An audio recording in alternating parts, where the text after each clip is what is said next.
Mo, it's a pleasure to have you on our podcast.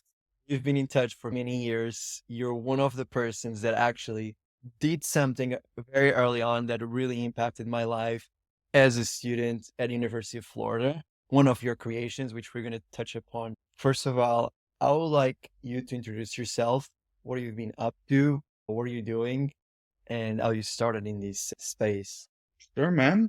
Happy to talk to you. I know we've been in touch for many years. It's funny to think back on how it all started. I was producing events about supply chain management in Austria while I was studying there. And that was like 2012, 2013. And people started talking about at these supply chain procurement conferences.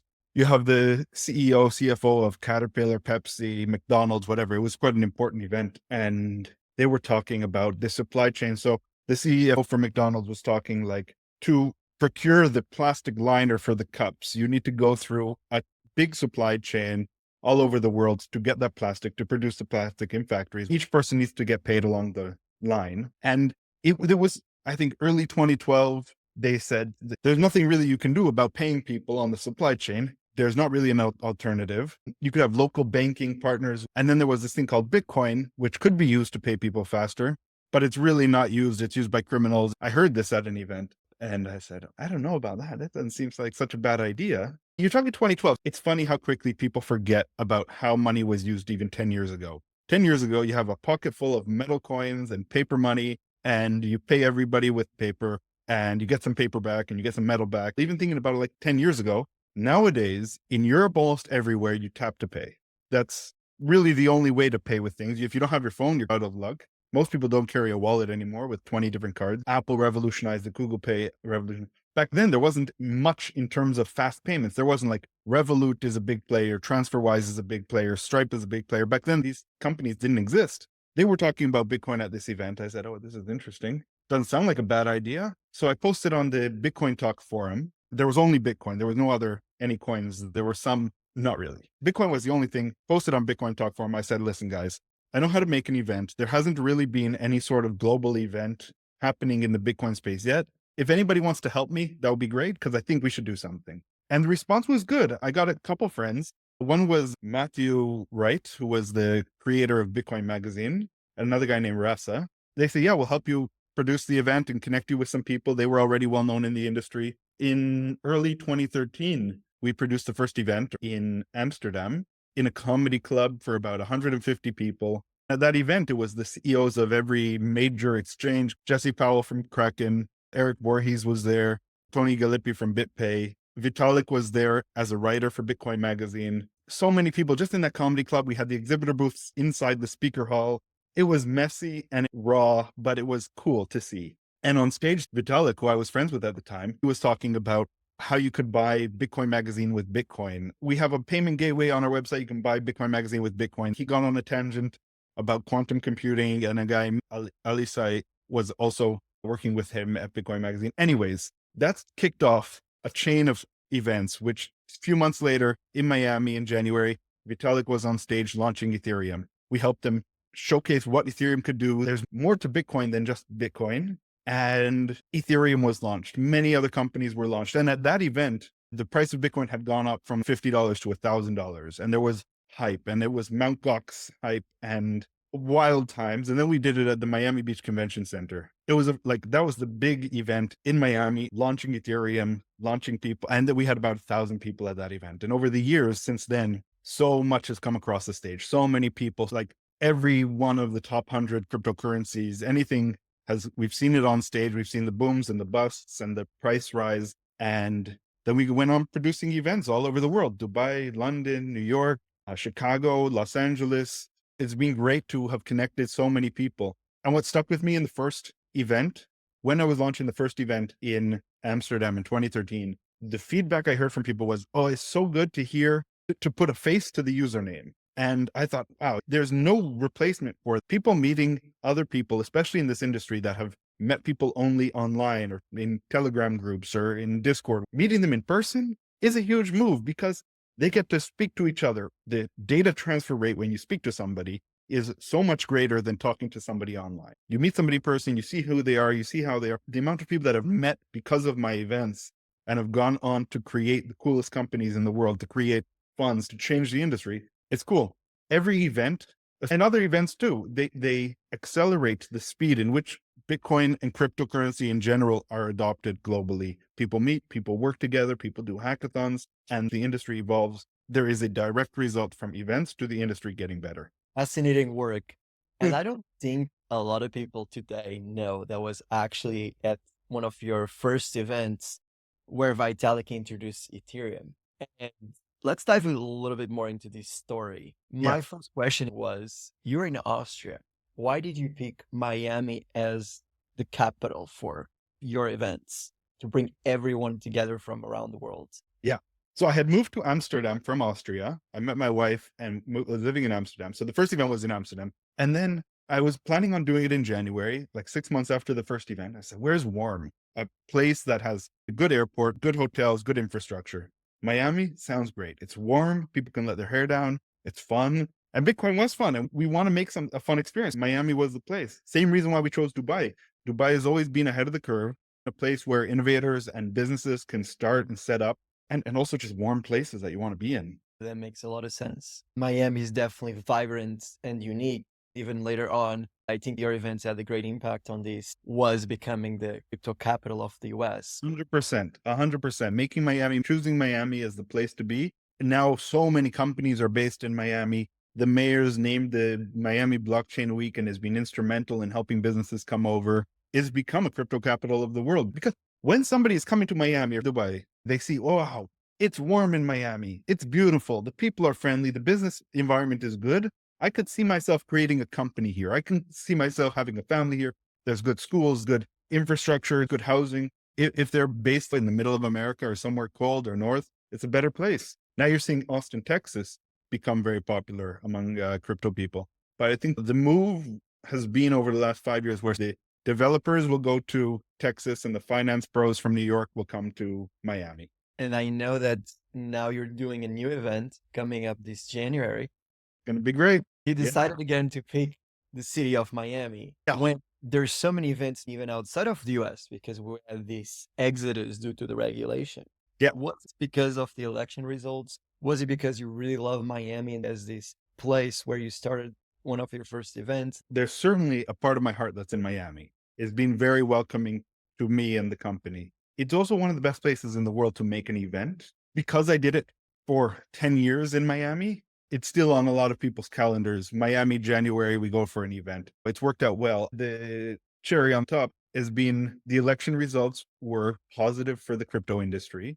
It seems like more people are not as worried about creating crypto companies in the United States. It's a bull market. Other cities and other countries have become very saturated with events and a different quality of event. New York is now just a finance event, a place, small events for funds and hedge fund managers, and that's not really what we do. Dubai has been overrun. There's events all over the world. Back then, there was one event a year. When I would make an event, that would be the first event that city has ever seen. When we made it in Dubai, that was basically the first event. A few months prior to my event in Dubai was Bruce Fenton making an event, which was instrumental in the country realizing blockchain is something they want to be involved in. But Dubai was not like that. And now Dubai this year has Token 2049, Bitcoin Mina.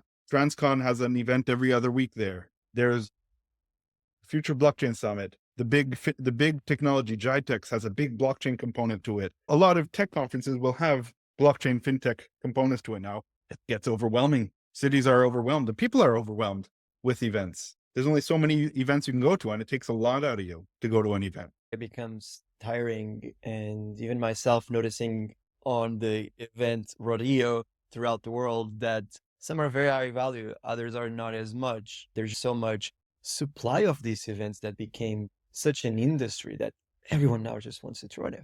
And what do you think makes your event? Is it for me as a founder to find funding, investors, partnerships, or collaborations? Where do you see your niche, your competitive advantage? Probably the main thing is we are dedicated from day one. Give people a return on their investment. Somebody's paying a few $100s to buy a ticket, a hotel room, and a flight, and prioritizing the event over other things. You got to give them value. So what value is that? So we try to, for investors or people raising money, for sure, we bring a ton of funds, we bring a ton of investors, opinion leaders to the event that you should meet and you can meet. If you're new, we have a ton of stuff for you to learn, one-on-one courses, classes from experts in the industry, professors to learn from. If you have a company, make business, sign contracts with people, bring in your clients to meet. So we try to make it for as many industries as possible, segregate them in places where this is the place for exchanges to meet their clients and potential new listings or legal. And this is the place for funds. This is the fund lounge. If you want to meet people in the funds, go meet them. This is the area for that. If you're a newcomer, this is where you go. So many events have a hard time segregating these things. I was at Token 49. It was a huge event. Impossible to navigate and find where you would fit into these things. You have a meme coin next to an exchange, next to a Web3 developer course. Very difficult to find your way. And so you lose people like that. And the speakers, we dedicated. You're going to learn a lot. You're going to find out what's going on in the industry, know what the trends and big themes are. That's super important to people. We're just high value. We turn down a ton of sponsors and speakers. You can't imagine the inbox I have of just that we need to go through. Everybody wants to speak at an event. You got to say, what have you spoken about before? What do you do? And then you got to put them on the waiting list because either they're not high quality enough. It's a big decision. You're going to give somebody 15 minutes to speak in front of 5,000 people. You better pray they're going to be good. You have 5,000 people's attention for 15 minutes. That's a big responsibility. We don't want to waste anybody's time by listening to either somebody who has a weak project, isn't going to deliver value, or is just going to promote theirs. In a lot of other events, it's an advertisement. Every speech is a advertisement or a promotion of their company or selling something. And we tell speakers, we don't sell anything on stage. It's not like a teleshopping channel. Give people value. Tell people something interesting.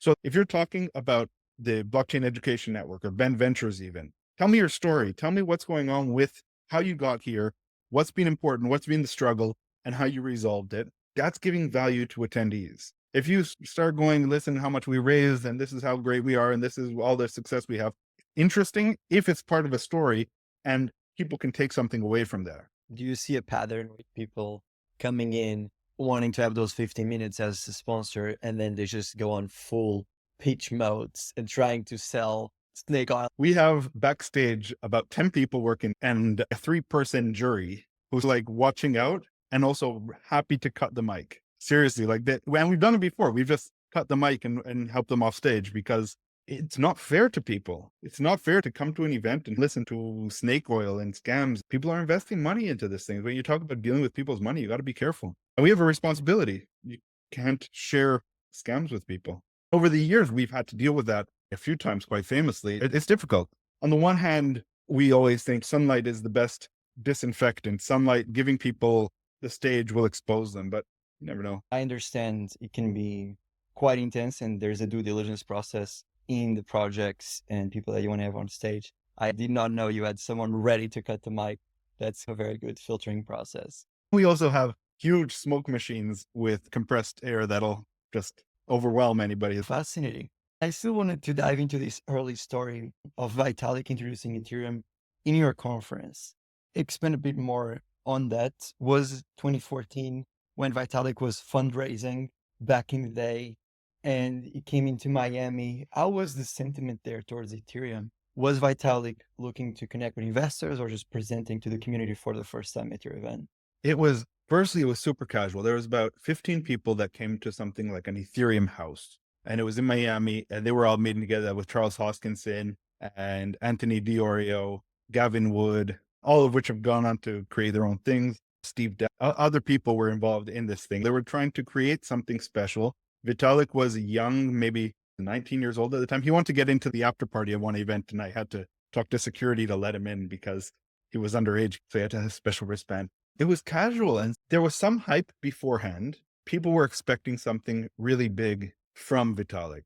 He got on stage in front of a packed, standing room only crowd and gave a speech that changed crypto and changed the world forever. His plan was for Ethereum. And there was also a lot of hesitation because the only thing was Bitcoin. Hearing somebody talking about virtual machines and something faster than Bitcoin, and it didn't launch. It wasn't created yet. It was, we're raising money. We're going to have a token sale for the next 90 days, 25 cents a token. We're trying to raise as much as possible. People thought, okay, this is vaporware. This is nothing. This is just a scam. But then afterwards, he was ambushed by 50 or 100 people wanting to know more, how to get involved. This sounds like the future. And it really was.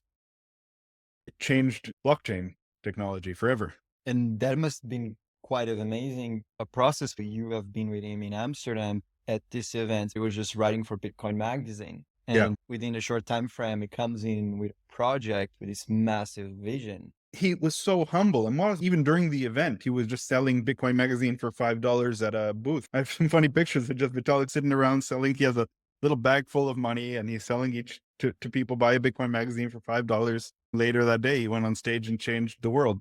Pretty cool. Not sure if you have any videos from that moment, but it would be amazing to rewatch.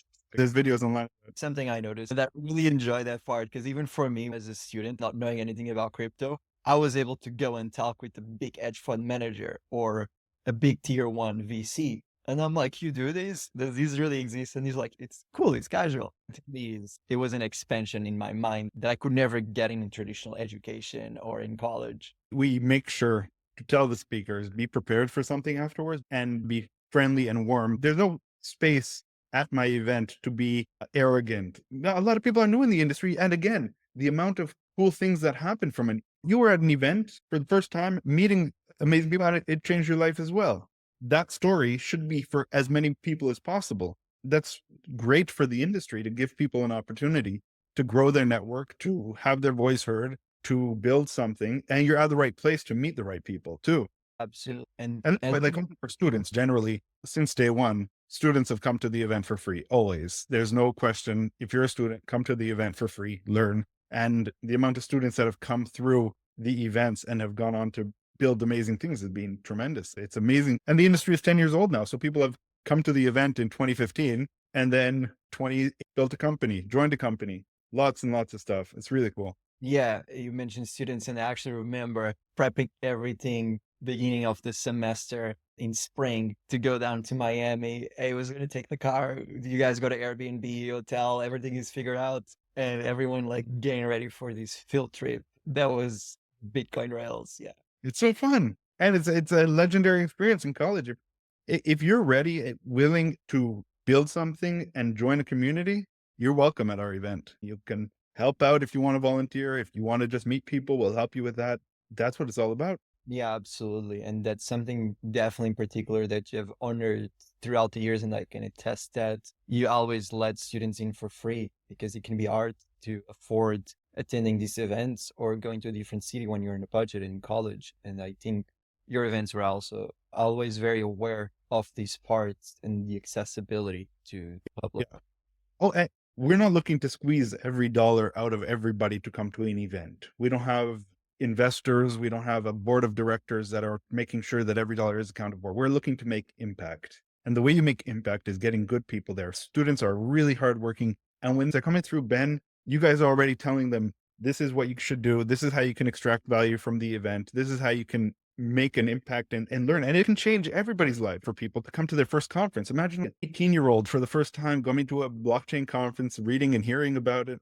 Many of them don't have any idea. And it really opens up a world for people. That's great. And I know aside from you doing these events, you're also an active investor in the space, and you had the chance to invest in quite a few projects. I was wondering, throughout the years, you have seen so many people, so many personality types, so many projects. Have you seen a pattern over time that repeats? This person ends up becoming successful. Is there a secret sauce?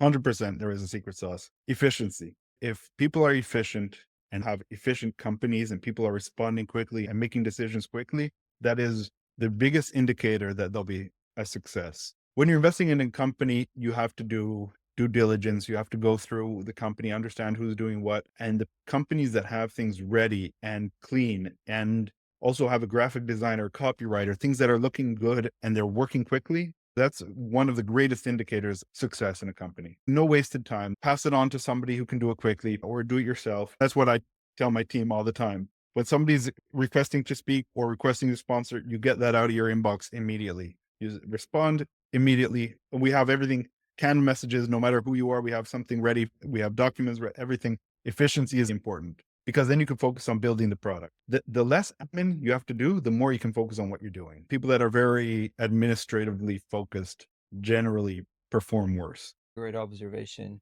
Have you seen over time any particular personality type demonstrating certain key to success? We deal with a lot of personality types in this space. Humble, being humble. Everybody that's been arrogant has just being good people. Like Sam Bankman-Fried, like meeting him a bunch of times. Every time I met him, he was dismissive. Other people that have famously been dismissive or arrogant, I've come up to say hello and welcome them to the event, and they haven't had the time to even say hello. I'll be like, something's going on here. I'm not sure what it is. And you have to trust your gut a lot. As you say, you got to watch out for some people. Being humble, being kind is the most, like everybody says, go to a restaurant and see how they treat the waiter is a good indicator of how they are as a person. That's always a good indicator of just people being kind and watching out for other people, how they treat everybody. At our events, we know everybody from the janitor to the director. We are all friends with everybody, and that's the right way to do it. That's Especially business. That's in 2016, I experienced that at your event, the ability to be able to go up to Roger Ver, talk to him and other players that I was a nobody, and just going up, being able to talk, and people are open and learning. And at the time, crypto is not this known by the masses. And we're such a small circle of people at the event, and we could connect and share thoughts. Oh, you're building this, you're building that. And to me, it was quite fascinating. And being open to that, let me share my thoughts. Let me give you some feedback. That's great. Not, call my assistant and we'll talk about that and we'll set up an appointment to do something and give you some feedback. No, we'll welcome you. Whatever you need, we'll help. We'll be there for you. I mean, people are still like, if you're just new to the industry, send them some stuff from YouTube, send them some learning stuff. It's really helpful for people. Yeah, 100%. And now I know you've been very busy preparing the next upcoming event. Can you tell us a little bit more about this event? I know it's no longer called the North American Bitcoin Conference in a change. Let's dive into that more. We probably held on to the name the North American Bitcoin Conference for too long because it wasn't about Bitcoin. And it was about Bitcoin the first time we made it because we didn't have anything else. And now the industry is tremendous, right? There's Ethereum, Solana, Sui, Binance has become a beast. The industry has grown so much. And what else has grown in the industry is, besides for this election, the feeling and the vibe is more exciting and more happening. And we're in a bull market, so things feel a little bit hyped, but it's less trying to convince people that crypto is real. And it's more the optimism in the face of everything. The name of our event is called WAGMI, which is this term, we're all going to make it.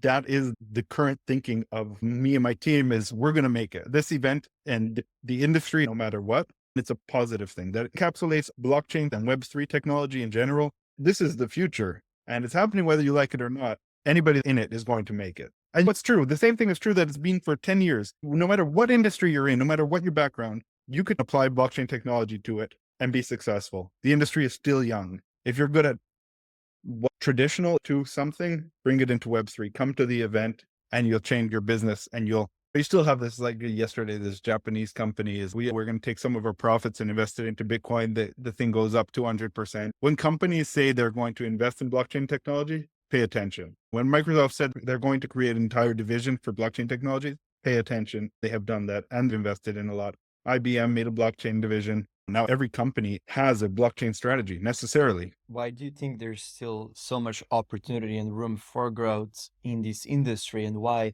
let's say, someone that's working in traditional corporate America or anywhere else change? This industry is still young. The market capitalization of crypto in general is very low compared to money and industry in general. The whole industry of blockchain technology, if you add up all the market capitalizations of all the coins, it's like Bitcoin is worth over 2.5 trillion, and the rest would be 3 trillion in total. That's at an all-time high right now. The market capitalization of Tesla and Apple or Tesla and Nvidia is about the same together. That's two companies have the same market capitalization of an industry with 1 million-ish active people in the industry working and building. The industry can go 10x easily because in terms of value creation in a business, like the output is not 3 trillion, there's the market capitalization, but the industry is booming. There is so much in the world that can be made more efficient with blockchain technology that hasn't been touched yet. AI and blockchain is probably going to be the next major wave of technology that's going to change the world, but we're still so young. If you're in traditional finance, join the industry. If you're in traditional anything, take away from the other industry, bring it in, or just come to an event and talk to somebody. What do you think? Hey, my only experience is I worked on the Bloomberg terminal. Do that for crypto. My only experience has been in trading crypto. I've built a business with supply chain stuff overseas and I don't really know how to get involved in blockchain. Come to an event. We'll teach you how to make the supply chain with a blockchain. I think you touched upon something very interesting, which was the comparison with very large companies like Tesla or Microsoft, their market caps to the market cap of an entire digital assets industry, which as of now, we have over 2.5 million assets listed on CoinMarketCap. Do you think there's a particular reason why crypto does not have a larger market cap than gold or some of these companies? Was it because of regulation? Was it because it's just the normal course of things? Did you see anything specific?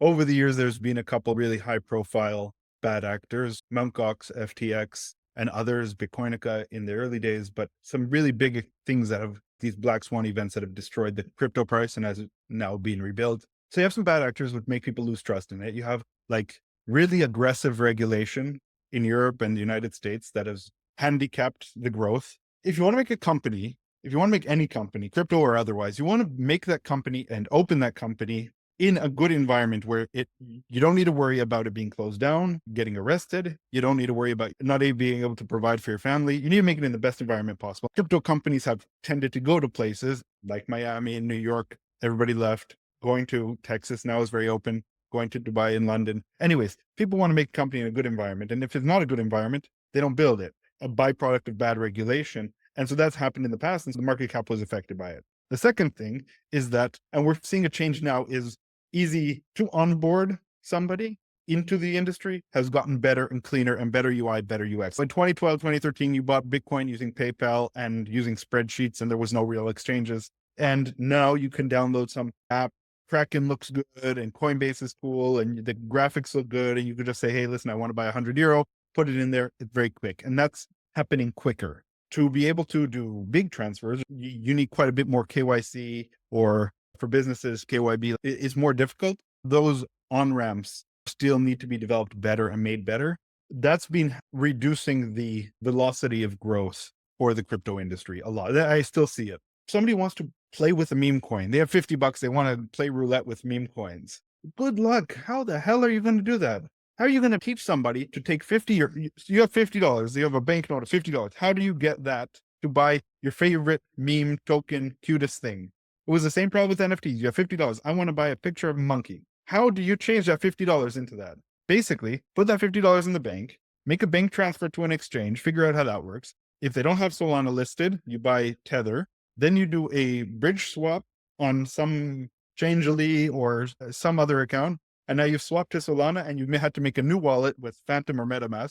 So now you have a wallet on Coinbase, you have a wallet on MetaMask or Phantom. If you want to make one on MetaMask, you don't have the Solana network. So now you have to transfer it back to Phantom. So now you have Phantom wallet and you're about to buy your first monkey coin. You go on the NFT exchange. No, you have to learn how to trade. You don't know, there's no trading system. You go on Radium, you go on Jupiter, try to figure out how to buy $50 worth of the thing as an NFT, OpenSea. Now you have a gas fee. You didn't buy enough to pay for the gas fee. You can't actually, buddy, this is restrictive. And now you get a phone call from the bank because you transferred $50 to Coinbase and they closed your account because you were involved in crypto. This is the worst case scenario, but parts of that are still common. It's bizarre to have to go through so many hoops to spend your $50, but that's what it is now. See a lot of friction and a lot to be built to onboard the masses and general adoption.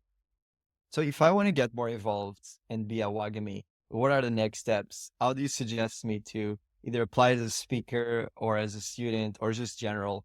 You come by, speak. It's all open for you. If you're new to the industry, get a ticket, go to wagmi.miami, WAGMI.miami. Look at the speakers, the best in the world, buy a ticket, be involved. You're a student, get a free ticket. You could either go through the Blockchain Education Network or we have a button to contact us if you're a student and we'll give you a ticket. If you want to sponsor, partner with us, send us an email.